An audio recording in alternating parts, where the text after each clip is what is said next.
there's a second wave of COVID. There's a second wave of COVID. A second wave of COVID. A second wave. A second wave. A second wave. A second wave.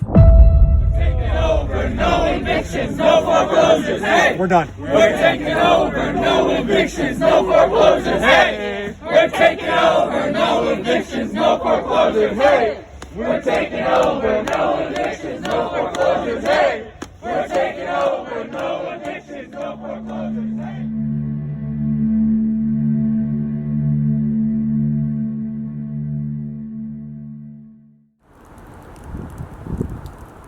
Hello, you have reached the housing hotline at United Tenants of Albany. Please be advised that our hotline is not live. Please leave a message with your name, phone number, and a brief description of what you are calling about. Please note that we prioritize our calls based on rental assistance, court advocacy, evictions, and foreclosures in the city of Albany. We strive to return every call as soon as possible.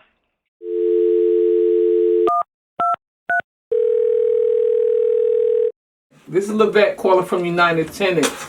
You have called. How you doing, Levette? I'm good. How are you?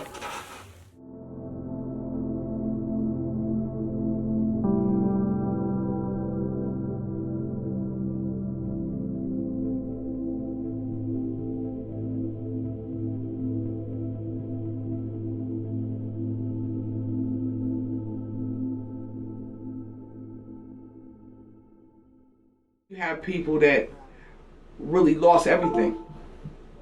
People are losing houses. People can't pay their rent.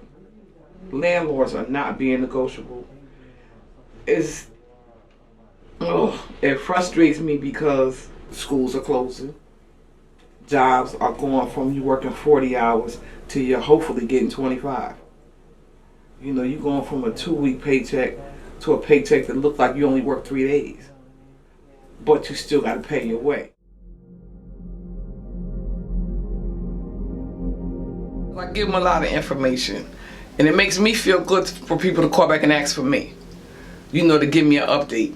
Miss Levette, I'm calling you back just to let you know. I just want to say thank you because that's what I needed. That's what worked. Or how do I go about doing this, and how do I go about doing that? And I find myself feeling like I'm a tenant advocate, right? I'm a social worker. And I'm just a helpmate.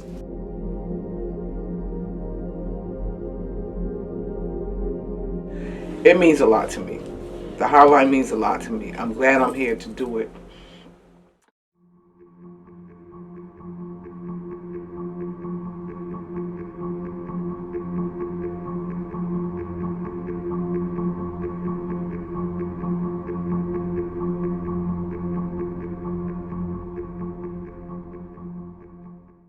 I'm Adrian Charles Hill, and I am the community organizer for United Tenants of Albany. Housing Justice for All is a group of 70 community-based organizations across the state of New York, from Brooklyn to Buffalo. And we interface and move policy and procedure on the state level in reference to housing. We advocate and develop campaigns around housing initiatives, and we work as a team basically to improve housing conditions in the state of New York.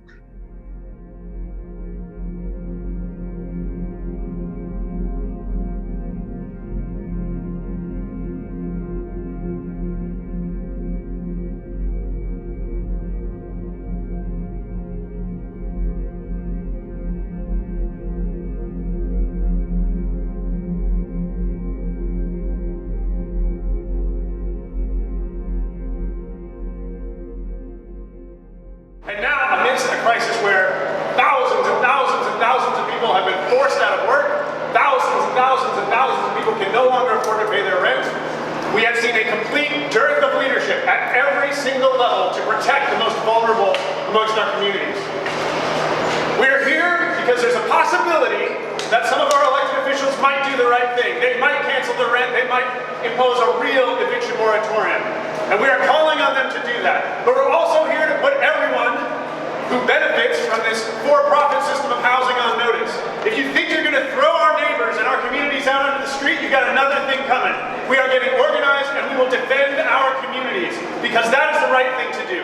Hey, good afternoon, everybody. We are here at the state office buildings. It is October 1st, and this is the ending of the eviction moratorium. So we're here today, we're here in solidarity, and we're going to continue our fight. We're going to continue this movement until we see some change happening.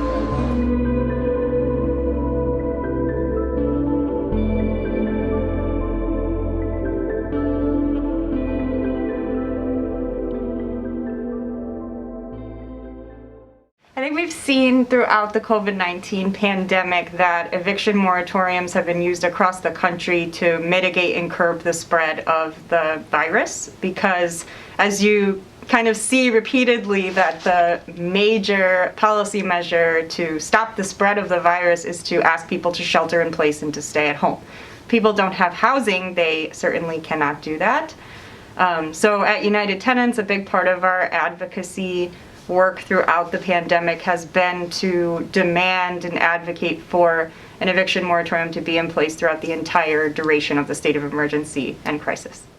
Eviction is going to lead to spikes in the numbers. It's going to add to the trauma that people have already experienced over the past year in relation to COVID, the economic downfall, losing jobs. There's no area of our society that has not been affected by COVID.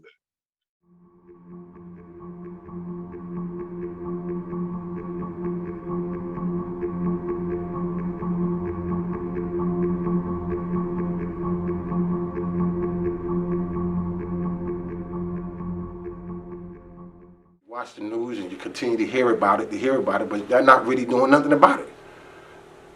Whereas people are losing their jobs. People are honestly losing their jobs. And they can't provide for their family.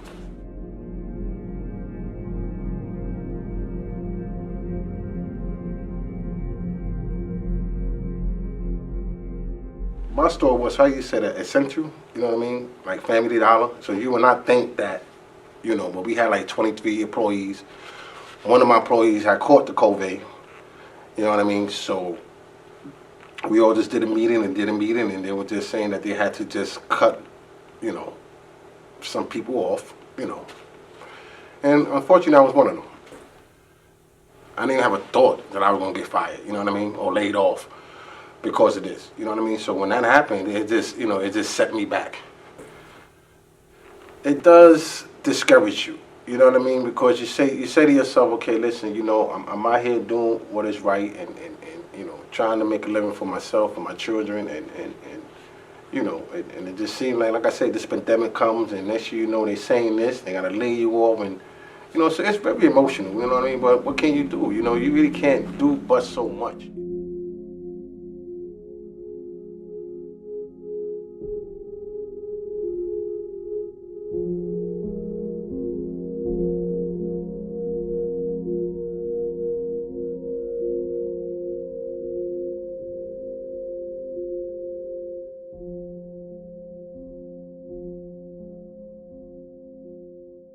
Don't let what's going on determine who you are as a human being.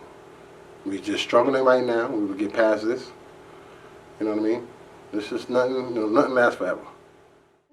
I have noticed that a lot of tenants lost their jobs. They're either they're the last one hired, first one terminated kind of thing, or there's no use for them because the whole company has to shut down. The remote option is not there, and daycares are not open, or families just don't feel safe sending their children to the daycares right now. So they have to leave their jobs. There's a lot of factors that go into that, but yeah. families are not being able to meet their obligations. In some instances, they can't pay their bills, they can't feed their children. And a good portion of our community is in survival mode.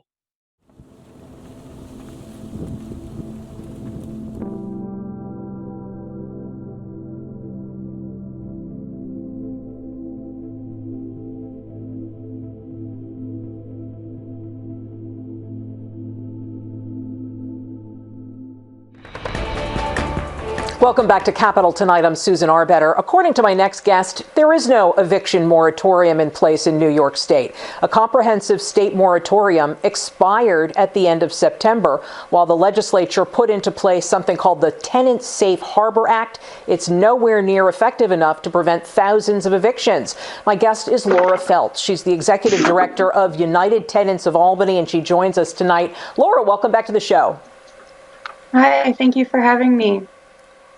Why don't we start with what you are seeing now at your office in terms of calls to the hotline and requests for rental assistance compared to what you saw prior to COVID?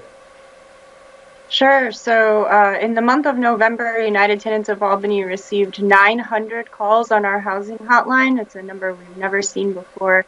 And pre-COVID, we had around 450 calls every month on our hotline. So that's doubled.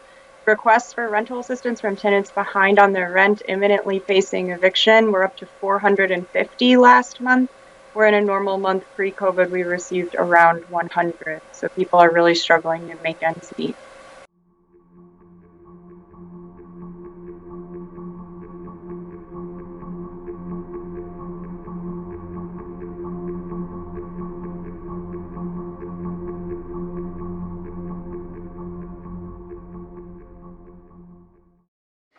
So I'm Marie Mezevsky, and I rented an apartment from Steve Alagorski in March of 2020.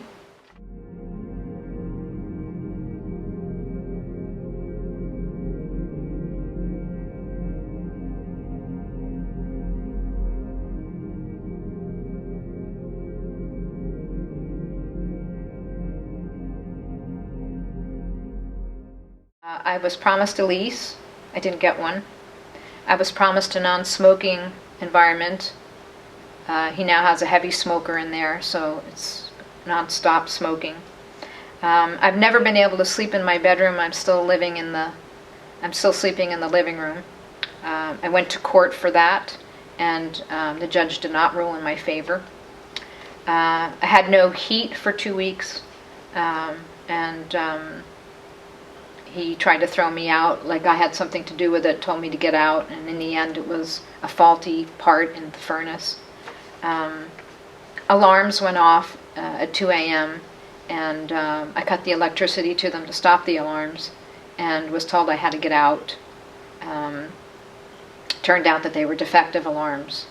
I had the water shut off to my washing machine. I had to use a laundromat in the middle of the pandemic. I had the hot water shut off to my shower for 2.5 months, and it took the chief of codes to come in to get it turned back on.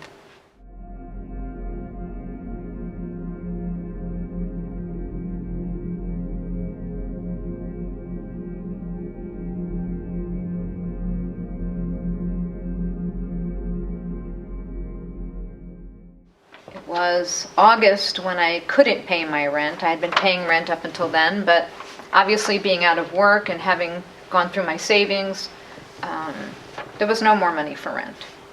So I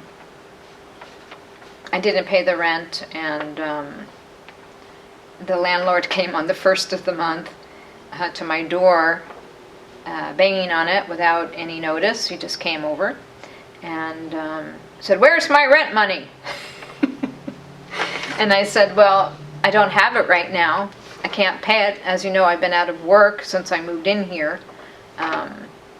So I'm not going to be able to pay rent this month." And he had a hammer in his hand, and he started yelling and screaming that you have to pay it or get out, and just went on and on, threatening me. And I called 911, and I was really afraid. I didn't know if he was going to come through the door and hurt me. I told him that. I said, I've called the police. So he went downstairs and he took the hammer and he was banging on this piece of metal down there, just like boom, boom, boom, like that, just like violently. And I told the 911 operator what he was doing, and she said, you better stay on the phone with me until they get there. And I said, okay. So, God bless her for doing that, because I was terrified. Landlords are very desperate, and we have some landlords that have forgiven a large amount of arrears just to receive $2,100 from UTA. But then there are some that they want everything that they're owed, and they're going through desperate measures to get those things, that money from the tenants. There's a lot of fear amongst people about speaking the truth or speaking about their situation because they've been so shut down by judges or landlords or whatever the situation has been. But things are not going to change unless you speak up. It's really that simple. So I want to urge anyone that's listening to, to do their part by speaking the truth.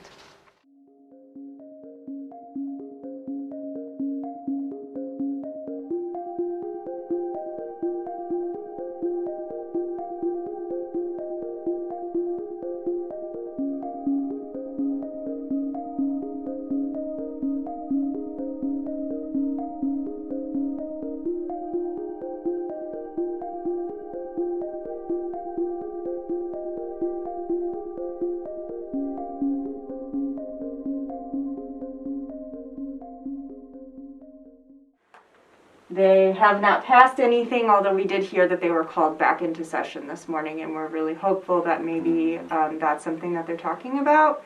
There was an assembly member in Rochester arrested on Friday at an eviction blockade who was trying to support a single mother and public school teacher fighting her eviction, and she was locked out, and her and all of her supporters were arrested on Friday.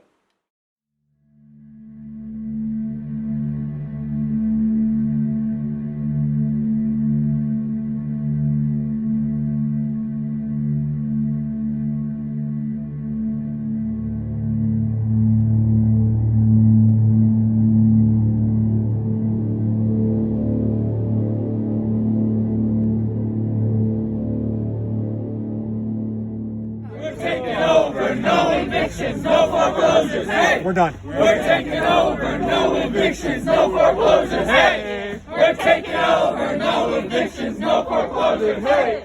We're taking over, no evictions, no foreclosures, hey! Yeah, this is what we see.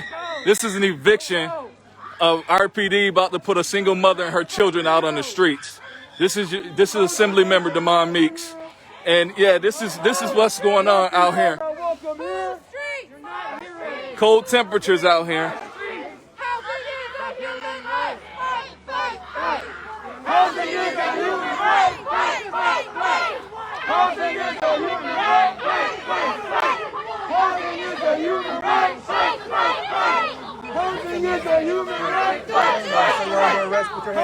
I'm under arrest. I'm under arrest for coming out here and filming what's going on. Okay. I'm under arrest for what? I need my phone. Yo, you're breaking my glasses. You're breaking my glasses. I'm just here as a witness. I'm here witnessing what's going on. I just came here. Hand behind your back. Okay. Okay. Don't resist. I'm not resisting you. My name. Away from me. What am I resisting you for? Put your hand behind your back. That's the mother you're arresting. She's got 3 kids. What's going to happen with them tonight? This is awful. This is... She's got a 9-year-old son. A 9-year-old son.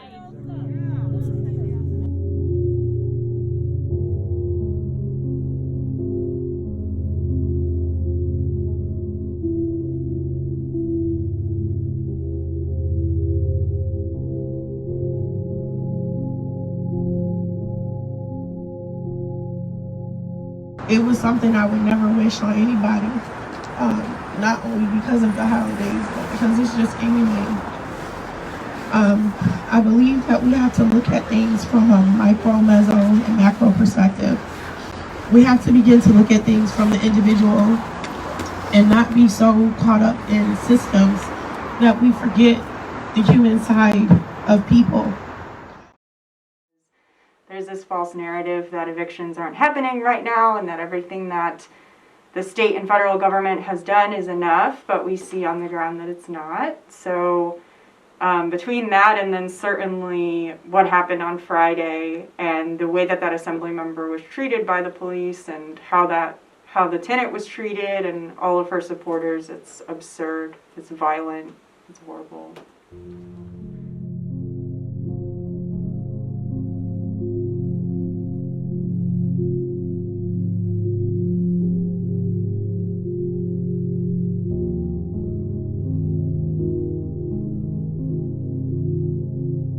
It's bad. It's really bad. But all we can do is what we can do and just hope that somebody else jump on board. I don't know. It's so sad. Thank you for calling the United Tenants of Albany. Please note that our offices will be closed Thursday, December 23rd, and reopen Monday, January 4th, 2021. All calls, including hotline, will resume on January 4th.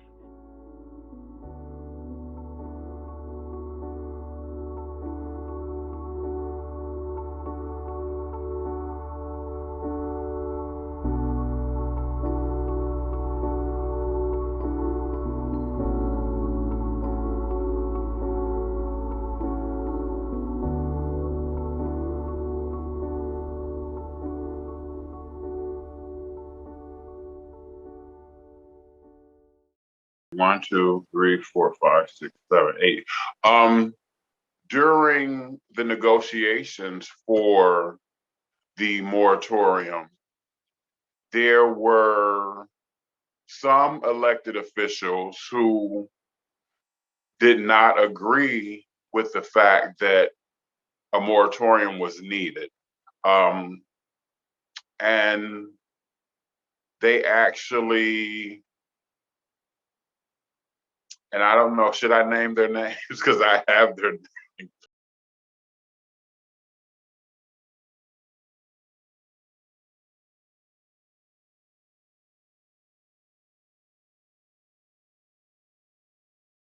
What I will say is that not all of our elected officials are on the same page when it comes down to tenants' rights and protections in this time period.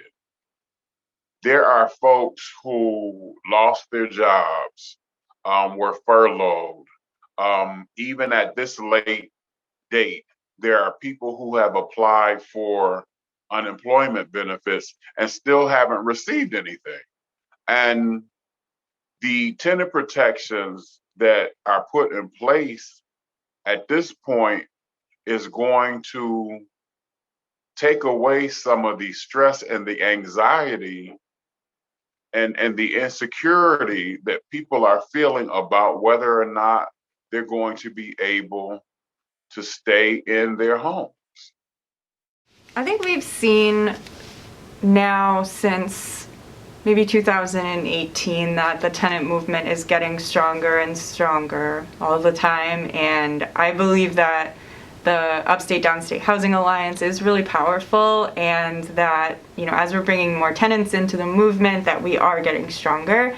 And so when we did have the win that we had, you know, where we had this eviction moratorium pass in December, when it really seemed like the legislature was ready to take a hands-off approach and allow evictions to just continue, it was positive for us. And we did see that the moratorium that we won was one of the strongest ones in the country. While it wasn't what we demanded for and what we believed was necessary and humane for people, it was still important for us to see that when we fight for something, we can really win something.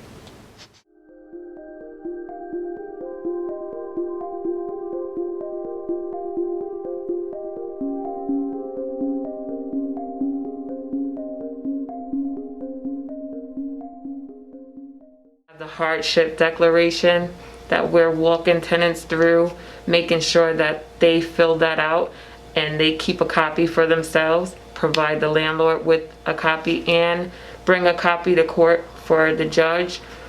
So we're making strides. It's a lot of negatives, but it's a lot of positives. Everything is not negative. I mean, people are grateful to getting their bill paid. They'll call back and say, I just want to tell y'all thank you. Could you tell the people thank you? You know, because I don't know what I would have did if I didn't get no help. I have kids. So that shows that we're making progress. I've even had landlords call and want to help their tenants. So that's the good thing that's coming out of this. They're calling saying, you know, what can I tell my tenant to do to get some assistance from your program? And they will go to the tenants, give them the information, and the tenants do call. And one lady, she was a landlord, she said, I don't want to put my tenants out. She said, this is horrific what's going on. How can I help them?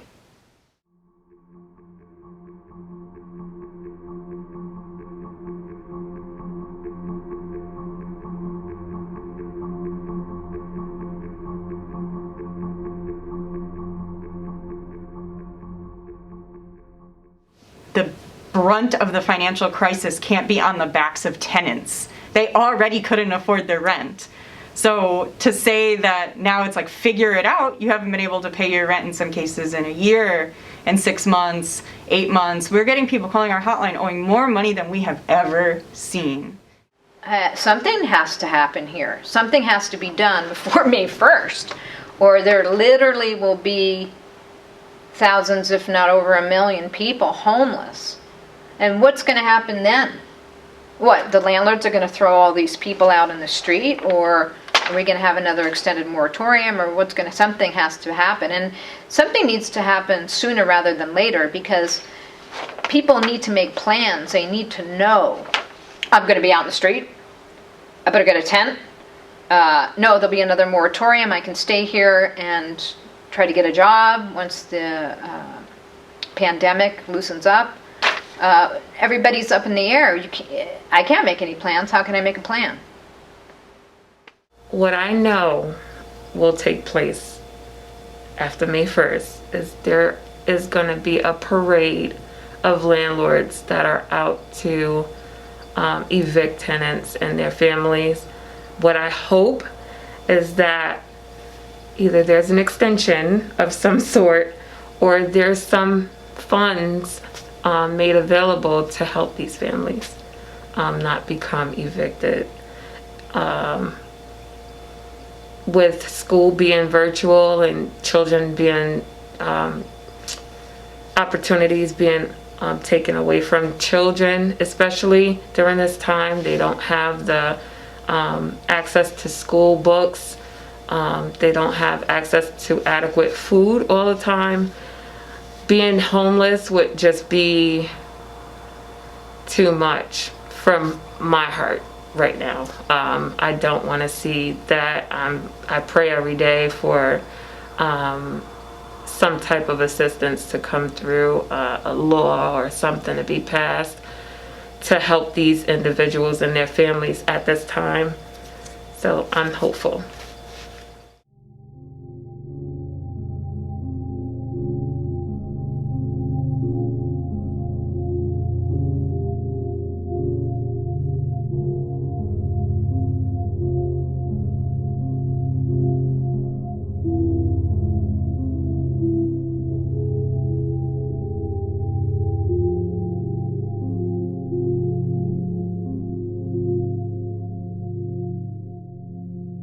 No one is exempt for falling behind.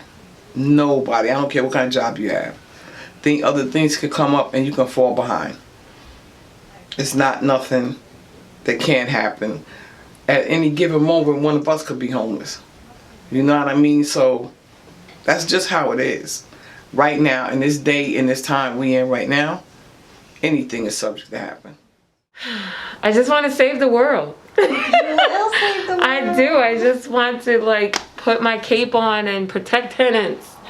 Just swoop them under my cape. I don't know.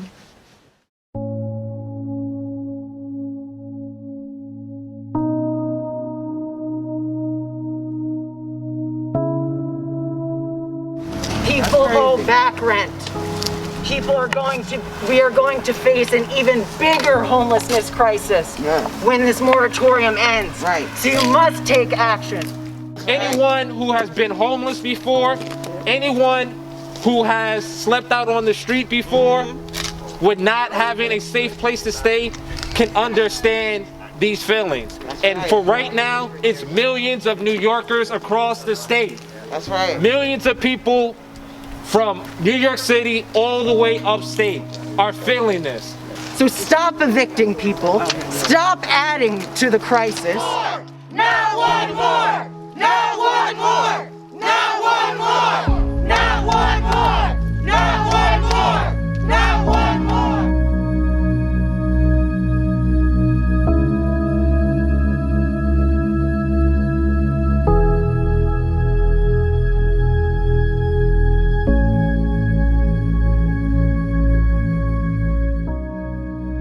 It takes all of us. We need to band together. We need to stick together. Exactly. When we stick together, we're unbeatable. And so I want to leave you with that.